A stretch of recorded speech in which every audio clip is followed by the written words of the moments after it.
this is Lady Lex UK, and this is a new series for my channel, Deconstructing Dreams.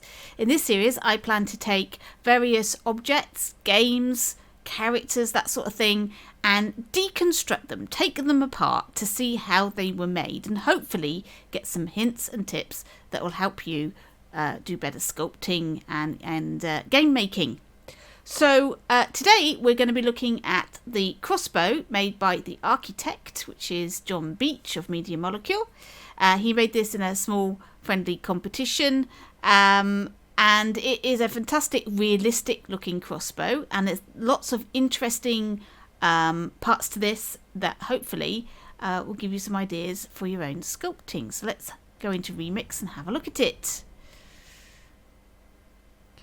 Now, here is our crossbow, and as you can see, it is beautiful. It is really well sculpted.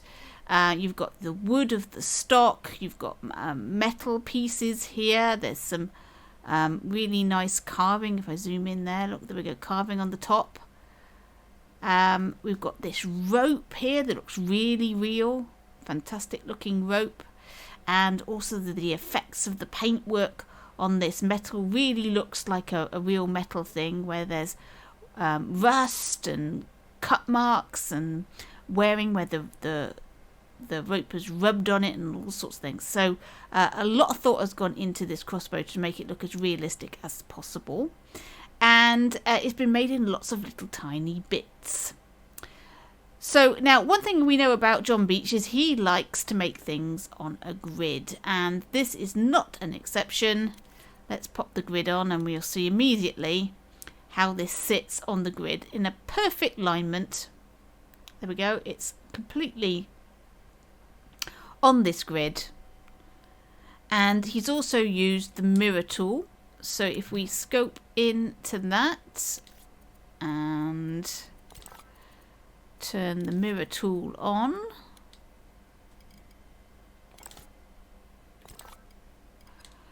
we'll see immediately there is the mirror. So everything he made on this side was immediately transferred to that side, and he's basically made half a crossbow, and the other side miraculously is made as he does it. So you take a shape this side and it will duplicate on this side, so you make a fully mirrored symmetrical object this way, and this crossbow is made that way. So let's just turn the grid off and the mirror off so it doesn't get in the way as we start taking this apart. So we can see immediately that there are various separate parts to this object. You've got your wood stock and you've got your metal pieces, and there are various separate pieces here. Look, you can see this is all separately made.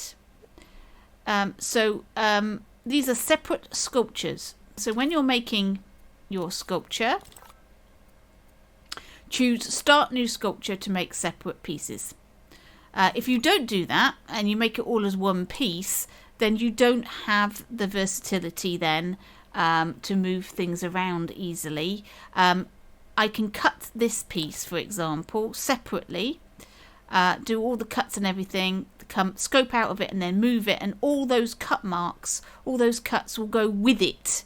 If I was to make it as one big sculpt, then you can't move things around because all the cut marks would then have to be moved separately, and that causes problems. So make your pieces separately and then put it all together, and that will get you more versatility for moving things around, and you can also use these bits to make other things as well, so you're not limited to keeping it as just this sculpt. So let's have a look at the wood stock to start with. So it's been made on the grid, it's been made with the mirror, so you can see the symmetrical parts of this. But as we scope in, we'll discover there are a lot of invisible pieces. Lots of cuts have been made into this, and if I just grab, whoops, that one, grab it, there we go. You can see that has cut into that stock to get that nice curve. But this is a soft blend. This isn't hard cutting. This has been softly blended.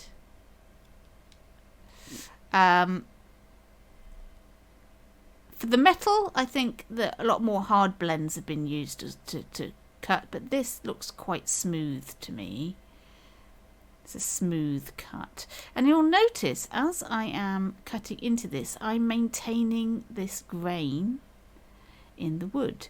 Now, the grain in the wood here is a rather complicated thing. Let's remove some of these carved pieces.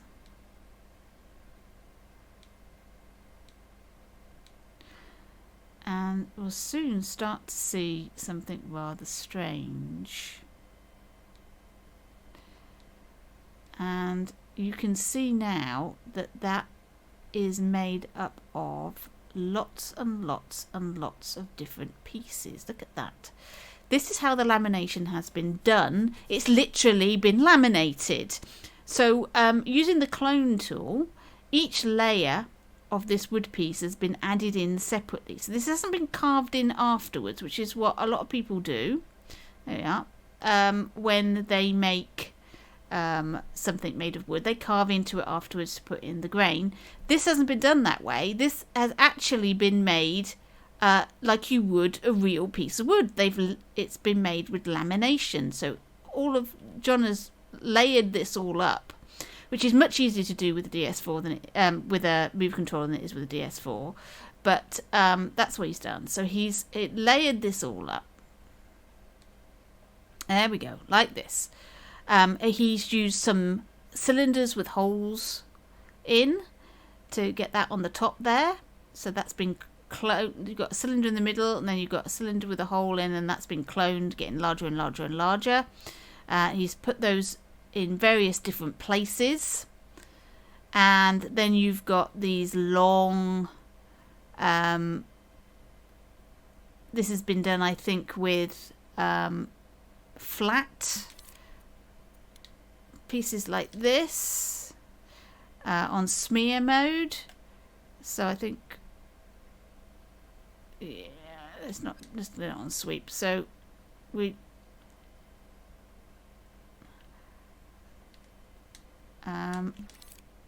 so we take our thing and I don't want it on sweep mode. Whoa, hang on. There we go. So you take this, you smear it across like that, and then you scope out, and then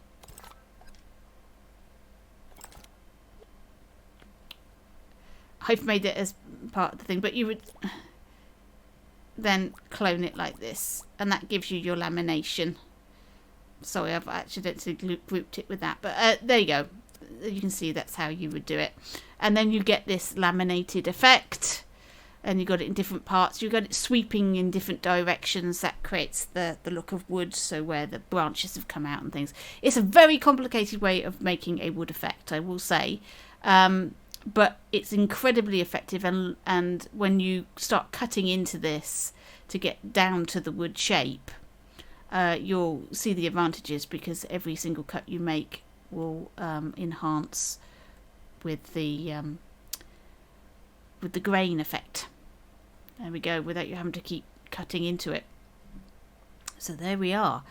That's a lot more complicated than it looks, and an awful lot of pieces. You might think, well, with all these pieces, thousands of pieces, this thermo must be sky high. Let's have a look at the thermo. It's 20% graphics. Now that is quite high for a prop. For something on its own, that's perfectly fine. But for something that you want to use with a puppet, this is quite high. So you might want to reduce this down before you start putting it into a puppet's hands. It's also got 9% gameplay, and that's because of all the cloning that is going on with this sculpt. So in terms of thermo, it's a tad high, but it's not like 100%. It's not like 80% or something like that. It's relatively low considering how much stuff is in here. Right, let's have a look at the metal parts. Okay, so we have lots of metal here. Lots of it's been the cube tool has been used. So if we go into this tool here, you just stretch this out and make it thin and stuff, and that gives you your base for this part. There's been circular pieces added on, some cylinders and things like that have been used for the rivets.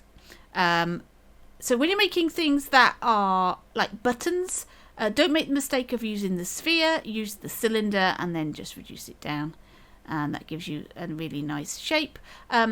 Or you can use this shape, the filled donut, and then sort of lower it down, flatten it out. That can be quite a useful shape. But most of this is using cylinders by the looks of it. But if we look at the top here, we can see lots of lovely carving. So how do you do that? Well, that's actually quite a simple technique. Let's take our sphere and we'll make that a lot smaller. Alright, let's scope in to our metal, and immediately we've got a metal sphere because we've scoped in to our object. Let's make that down a little bit more. Right, so we're going to go into guides and put on surface snap. Now if I wanted to emboss, I can just do this, and that's going to put in a raised mark onto our metal. But if I press triangle and go into cut mode, this is how you cut into your metal, like so. Let's just take that off. Let's make this a little bit smaller. So for fine carving, you need a steady hand, and you can make some lovely designs. I recommend you plan out in advance what your design is going to be. That way you get a better look rather than do what I'm doing, which is just randomly doing swirls. If you notice, if you start getting this effect where you got lots and lots and lots of little spheres, you're not getting a steady line. That's because you're going too fast. Slow it down. Slow it down and you won't get that effect. If you do it too fast, you get little gaps. You get little holes like this, which is maybe an effect you want. If that's an effect you want, then do it fast. It's fine. But if it's not an effect that you want and you want a solid line, just take it slowly and you won't get that problem. So that's how you do the carving, and that's how the carving has been done up here. And obviously you use the mirror tool, so it's automatically carved as a mirror on the other side.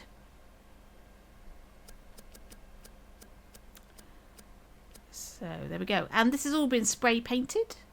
So you've got the wearing with a sort of a grey, and then I think I'm right in saying this has been made in the grey and then has been spray painted with a black or a very dark grey in order to get this effect. So you start off with a base colour, which is the grey. So if we zoom in on this, there we go.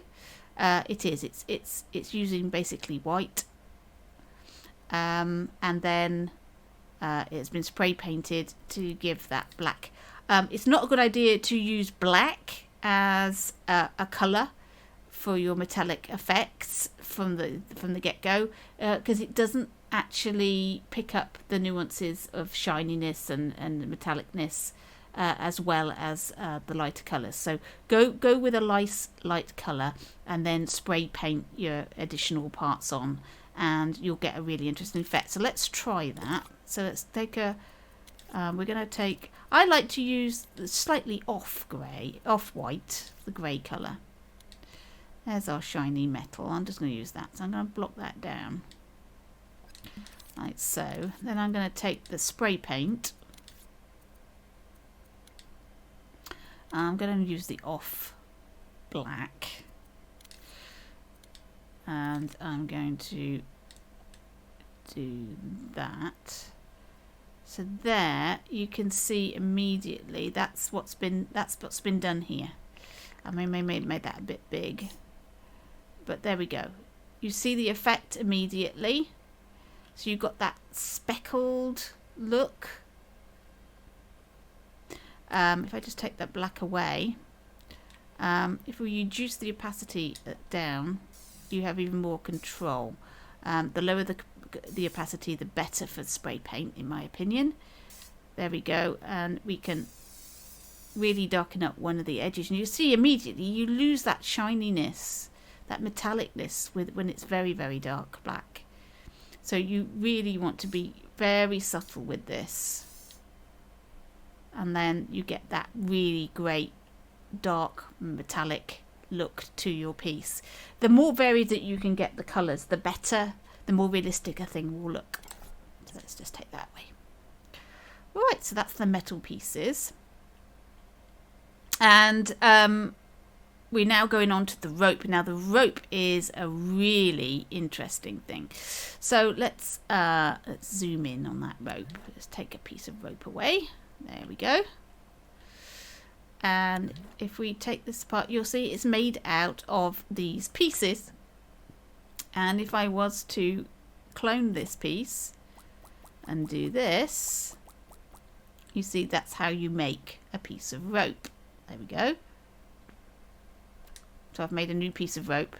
It's lots of individual ring pieces. And if I have a look at these are also ring pieces, and they are also made out of smaller pieces of this. But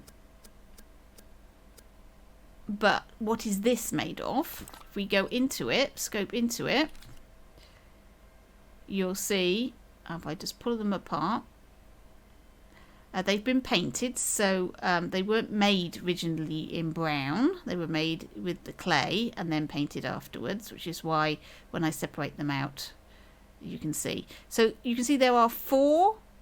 This was done with a kaleidoscope of 4 on a sphere, and there are hundreds of them, literally. This is made up of so many pieces, it's unbelievable. Now, I'm not 100% sure whether it's necessary to use quite so many of these, but this piece has been used, the kaleidoscope tool and the clone tool, so you get that twist. So you can see there that twist effect there.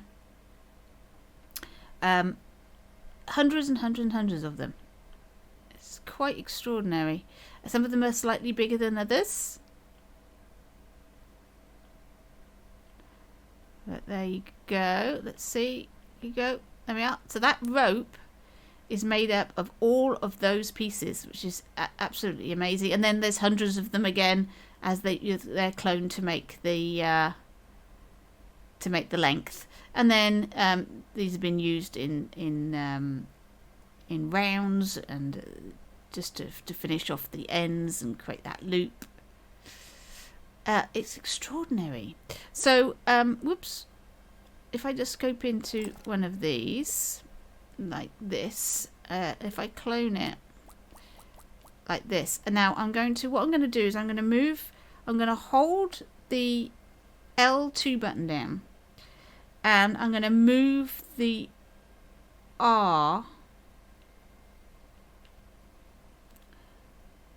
the right stick, and you can get a curve going.